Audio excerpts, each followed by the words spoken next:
لكن Allah subhanahu wa ta'ala has names and attributes. And He wants to manifest His names and attributes in His creation. So, for example, from the names of Allah, Al-Mani', the one who withholds.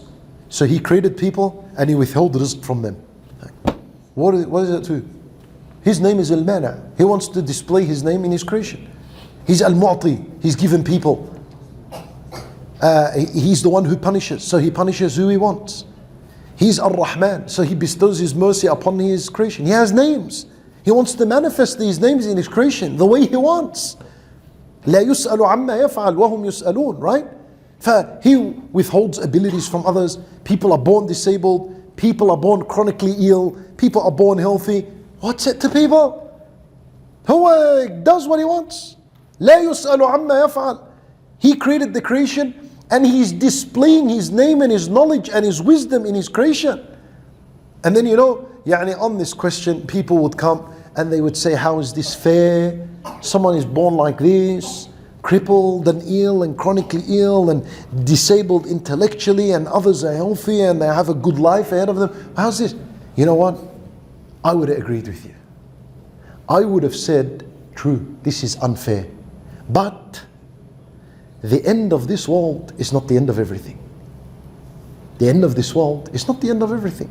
So as a result, I cannot agree with anyone who tries to say this is unfair and unjust.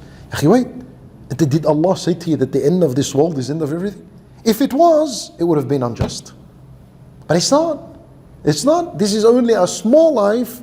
It ends, and then, wait, you'll see over there how the justice and the wisdom of Allah Azza wa Jal would be put for everyone to see. Then you'll understand the disability of those who are disabled. Then you'll understand the calamities that people went through. Over there you'll understand. So people need to relax. Wait, this is not the end of everything. So what? As long as a person is upon the worship of Allah Azza wa Jal, doing his obligations, fulfilling those responsibilities, khalas, he's in good hands. And these doors that people open upon themselves, they are doors that a shayateen open for them.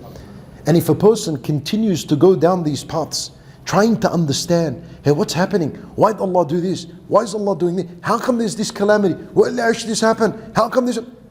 And if you try, hey, this is a door of a shaitan. Person needs to put the handbrake on these things. And Allah's in control. لا يسأل عما يفعل. He's not to be questioned. Who are you to ask Him? وَهُمْ يُسْأَلُونَ. Actually, you're the one that's going to be questioned on the Day of Judgment. Mind your business, go and focus on yourself, and prepare some answers for the Day of Judgment. Focus on that.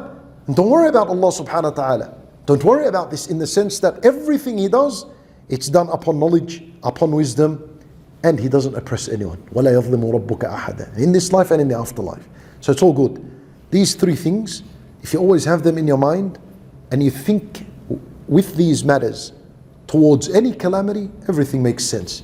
When you look at something that doesn't make sense, remind yourself, Allah is all knowledgeable, Allah is all wise, and Allah does not oppress anyone. Khalas, I don't understand, I can't see it, I don't understand it. If you want to understand everything Allah Azza wa Jal has done, if you want to understand the wisdom behind every calamity and every trial and tribulation, if you want to understand everything, then that means your knowledge has to be like Allah's knowledge. And no one is like this.